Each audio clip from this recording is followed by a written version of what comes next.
Hello बच्चों, let's understand the question first. An element with molar mass 2.7 into 10 to power minus 2 kilogram mole inverse form a cubic unit cell with as length 405 picometer.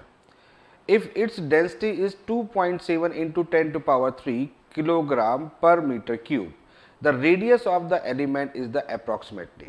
देखिए question के अंदर क्या given है. Question के अंदर कोई एक एलिमेंट है. वो एलिमेंट तो हमको गिवन नहीं है कि वो एलिमेंट कौन सा है, बट वो जो एलिमेंट है उस एलिमेंट के बारे में हमको क्या दिया गया है, उसका मोलर मास दे रखा है. तो सबसे पहली बात है हम मोलर मास को देख लेते हैं. मोलर मास हमारे पास में है. मोलर मास कितना है? 2.7 into 10 to power minus 2 kilogram पर मोल.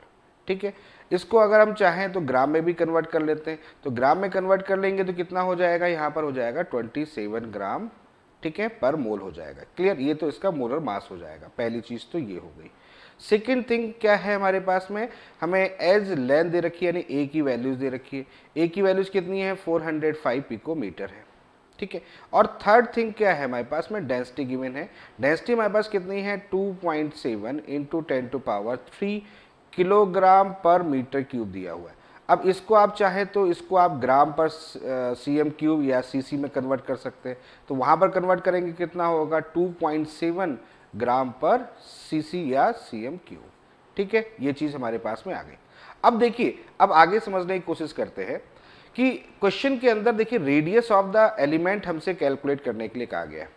रेडियस ऑफ द एलिमेंट यानी कि आर की वैल्यूज कैलकुलेट करनी है. लेकिन कहीं पर भी ये क्वेश्चन के अंदर मेंशन नहीं है कि ये जो एलिमेंट है वो किस तरीके का अरेंजमेंट शो कर रहा है, यानी कि एससी फॉर्म में है या बीसीसी फॉर्म में है या एफसीसी फॉर्म में है. क्योंकि जब तक हमें ये डिफाइन नहीं होगा तब तक हम रेडियस ऑफ द एलिमेंट को नहीं कैलकुलेट कर पाएंगे. तो सबसे पहले हमें क्या करना पड़ेगा? सबसे पहले हमारा मोटिव ये है कि किसी तरीके से हमें ये मालूम हो जाए कि अरेंजमेंट किस टाइप का है. अब इसके लिए क्या करना पड़ेगा? इसके लिए मुझे डेंसिटी के फॉर्मूले की तरफ चलना पड़ेगा. तो डेंसिटी इज इक्वल टू कितना होता है? Z into M divide by A Q into N naught. ये फॉर्मूला हम जानते हैं अच्छी तरीके से. ये फॉर्मूला होता है. यहाँ पर Z जो होता है वही तो नंबर ऑफ एटम पर यूनिट सेल होता है, और उसी से हम डिफाइन कर सकते हैं कि वो जो एटम है या वो जो एलिमेंट वहाँ प्रेजेंट है उनका अरेंजमेंट किस टाइप का है. तो हमारे पास में जो डेटा है वो सारी चीज़ें हमें गिवन है. जेड की वैल्यूज हम यहाँ से कैलकुलेट कर लेते हैं. तो चलिए सॉल्व करना स्टार्ट करते हैं इस पर. तो सॉल्व कैसे करेंगे उसको देख लेते हैं. तो सॉल्व करने के लिए डी की वैल्यूज यहाँ रख ले. तो डी कितना हो जाएगा? यहाँ पर 2.7 हो जाएगा. जेड यहाँ पर कैलकुलेट करना है. एम की वैल्यूज कितनी हो जाएगी? 27 हो जाएगी. डिवाइड बाई ए. अच्छा, डेंसिटी यहाँ पर सीएम क्यू में है, देखिए ग्राम पर सीएम क्यू में है. तो यहाँ पर जो आपको पिकोमीटर में दे रखा है उसको किस में कन्वर्ट करना पड़ेगा? सेंटीमीटर में कन्वर्ट करना पड़ेगा. तो इसको कैसे लिखेंगे? इसको मैं लिख दे रहा हूँ 4.05 इंटू 10 टू पावर माइनस 8. ये मैंने लिख दिया. ये सेंटीमीटर में हो जाएगा. और फिर इसका क्या हो जाएगा? क्यूब, क्योंकि ए क्यू है. और फिर यहाँ पर क्या है आपके पास? N naught. एन नॉट की वैल्यू कितनी होगी? 6.02 इंटू 10 टू पावर 23. ठीक है, यहाँ तक समझ में आ गया? क्लियर हो गया? तो यहाँ से आप क्या निकालेंगे? Z की वैल्यूज निकालेंगे. और जब इसको सॉल्व करेंगे तो यहाँ पर Z की वैल्यूज हमारे पास में 4 आ जाएगी.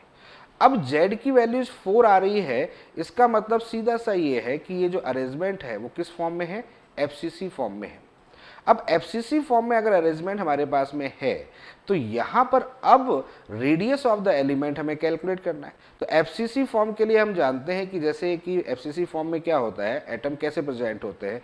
कॉर्नर पे प्रेजेंट होते हैं, फेस पे प्रेजेंट होते हैं. ठीक है, तो अब यहाँ से अगर हम देखें ये कॉर्नर है, ये कॉर्नर है. ठीक है, डायगोनली कॉर्नर ले रहे हैं हम लोग फेस के रिस्पेक्ट में, और ये हमारा फेस का एटम है. तो ये वैल्यूज कितनी होती है? ये वैल्यूज होती है √2a. तो यहाँ पर ये एक रेडियस हो गया, ये एक रेडियस हो गया, ये रेडियस, ये रेडियस, यानी कि एटम के 4 रेडियस यहाँ पर. तो 4r इज इक्वल टू कितना हो गया आपके पास में? √2a हो गया. ठीक है, यहाँ तक बात समझ में आ गई होगी आपको. तो r की वैल्यूज हम निकालेंगे तो ये हो जाएगा √2a डिवाइड बाई 4. तो √2 की वैल्यूज होती है 1.414. a की वैल्यूज कितनी हो गई? यहाँ पर a की वैल्यूज हमारे पास में दे रखी है, देखिए 405 डिवाइड बाई कितना हो जाएगा? यहाँ पर डिवाइड बाई हो गया आपका 4. तो यहाँ पर जो वैल्यूज निकल के आ गई वो किस में निकल के आ गई होगी? पिकोमीटर में. अब पिकोमीटर में जो वैल्यूज निकल के आएगी ये आएगी 143 पिकोमीटर। और अब आप तो समझ गए कि 143 पिकोमीटर है तो उसको किस में कन्वर्ट करना है, मीटर में। तो मीटर में कन्वर्ट करेंगे तो कितना होगा, 143 इंटू 10⁻⁻12 मीटर। यानी कि फाइनली जो आंसर निकल के आएगा वो आएगा 143 इंटू 10⁻⁻12 मीटर। क्लियर है? तो ये बात आपको यहाँ पर समझ में आ गई है। तो I hope you understand the very well. Okay, thank you, best of luck.